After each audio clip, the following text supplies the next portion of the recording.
All new at 10 tonight. We've talked a lot about the labor shortage lately. Restaurants, retailers, education, and more all understaffed and begging for workers. Consumers are finding empty store shelves, and wait times for goods and services are getting longer. It's all generally been blamed on the Great Resignation, or the Great Quit of 2021. But it turns out it's not quite that simple. Fox 61's Brent Harden joins us tonight to lay it out and share what it could mean for you. Brent. Yeah, Ben and Jen, it goes beyond the number of people who've quit their jobs. You have to factor in the unemployment rate, the participation rate, population growth, and really a host of other statistics, and eventually it just sort of becomes an exercise in herding cats.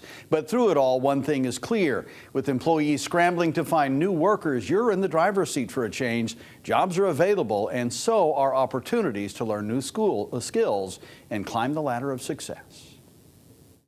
I was working with a family. Valentina Diaz lost her job in 2020, just one of the 114 million workers who lost their jobs during the first year of the pandemic.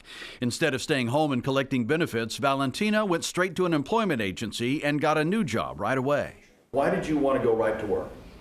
Okay, first, I really like to keep myself busy, and then I like to feel productive.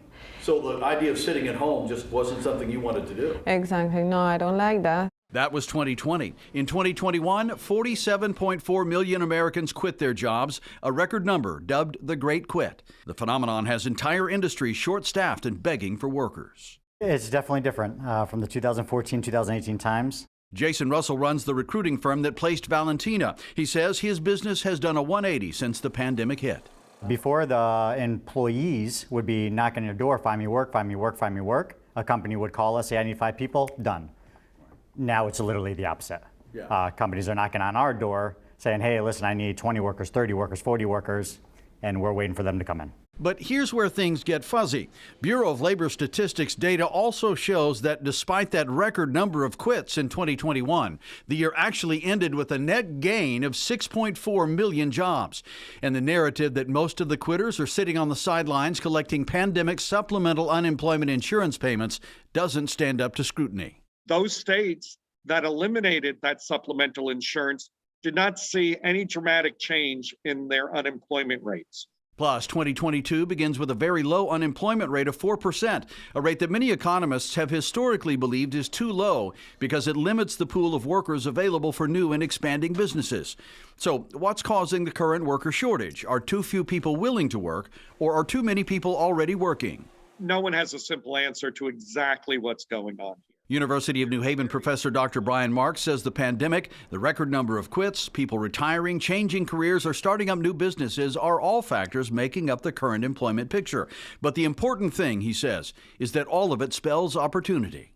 I always tell people with challenges, there are significant opportunities. And in this environment, there's significant opportunities for someone who wants to roll up their sleeves, get their hands dirty, learn, and will have the opportunity to move up the chain. Which is exactly what Valentina Diaz did. The same worker shortage that helped her get her new job at Nixon Industries also helped her move up the ladder quickly. I'm so grateful with Nixon because they gave me the opportunity to show what I can offer to the company. So now I'm supervising the whole shipping department. And both Dr. Marks and Jason Russell agree that's the bottom line here. It's not just about getting a new job. It can be about launching a new career. You can build your way up to get what you're looking for to be able to support your family. And Dr. Marks has some advice for employers as well. I asked him if businesses were going to have to increase salaries to attract workers, and he said maybe, but it's not just about salary. He said prospective workers are now looking for flexibility and other benefits, so if you can get creative about the bennies, you'll be better able to attract and retain employees. Ben and Jen, back to you.